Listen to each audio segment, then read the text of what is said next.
Bonjour à tous, c'est Jean Lucot sur sa chaîne YouTube. Aujourd'hui, nous allons parler de Scale Composites qui fait voler le Vanguard pour la première fois. Alors, Scale Composites a fait voler à la fin août le modèle 437 Vanguard, monoréacteur presque entièrement réalisé en matériaux composites. Cet appareil a vu l'apport de Northrop Grumman qui a de son côté conçu, étudié et réalisé la voilure. Alors, du modèle 401 au modèle 437 Vanguard, en partenariat avec Northrop Grumman, Scaled Composite a fait voler pour la première fois son modèle de 437 Vanguard le 29 août 2024. Il est né en fait d'un concept basé sur le modèle 401 qui explorait en fait la possibilité d'un aéronef multimission au travers de techniques de fabrication avancées et peu coûteuses. Et le modèle 437 Vanguard est une variante avec équipage du modèle original propulsé par un seul moteur Pratt & Whitney 535 d'une poussée d'environ 3400 livres, soit environ 15,12 kN. Le but est de pousser la démonstration plus loin avec un turboréacteur beaucoup plus récent en gardant la même recette avec l'apport de notre Grumman qui s'est occupé de la conception de cette voilure fixe.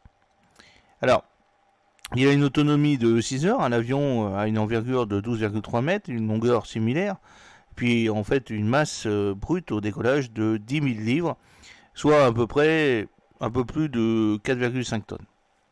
Après l'expansion de l'enveloppe de vol, le M437 Vanguard aura un rayon d'action d'environ 3000 nautiques, soit environ 5556 km, et une autonomie de 6 heures. L'avion peut transporter jusqu'à 2000 livres de charge utile, soit environ 907 kg, en plusieurs ports d'emport, y compris une baie d'armement interne pouvant accueillir 2 AIM 120.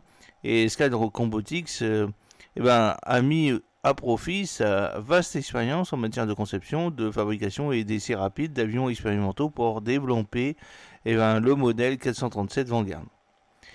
Alors, il y a plusieurs possibilités. L'entreprise connue et réputée pour ses prototypes et ou avions expérimentaux, parfois aux formules originales, voire insinuées, a ainsi conçu cet avion, réalisé l'analyse aérodynamique et puis structurelle, et s'est chargé de la fabrication du fuselage et de l'empennage, de son assemblage final, de l'intégration des systèmes et de l'exécution des essais au sol, et puis en vol.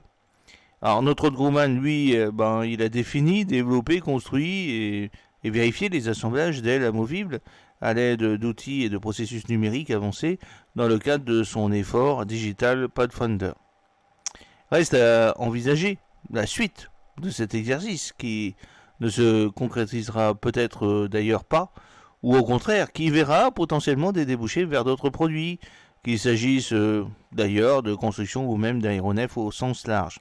Et pourquoi pas des drones à l'image de la concurrence concernant à la fois son autonomie mais également sa baie d'armement capable d'accueillir des 2 AMRAAM, soit 2 AIM 120. Alors c'est affaire à suivre dans les prochaines vidéos, dans les prochaines semaines, dans les prochains mois.